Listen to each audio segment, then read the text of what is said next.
নতুন আমেরও কিন্তু এখনও আটি হয়নি, এখনই সময় আমের চাটনি খাওয়ার। তো এই রেসিপিটা পুরো দেখতে থাকেন, পুরো গাছ থেকে পেরে আমি কিভাবে খুবই মজাদার একটা চাটনি করে নিই।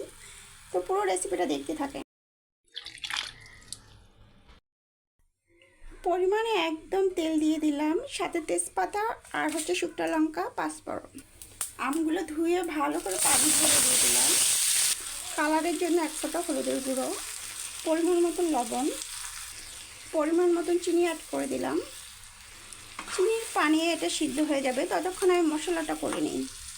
এখানে ধনিয়া, পাঁচফোড়ন, শুকনো লঙ্কা এগুলো আমি পাটায় পিষে নিই। চিনি থেকে কত পানি উঠেছে এই পানিটাতে কিন্তু সিদ্ধ হয়ে যাবে।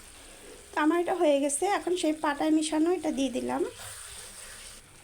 তো চাটনিটা আমার পুরোপুরি কমপ্লিট। একবার হলো ট্রাই করবেন, অসাধারণ লাগে। বানানোর আগেই মনে হয় যে ফুরিয়ে যায়।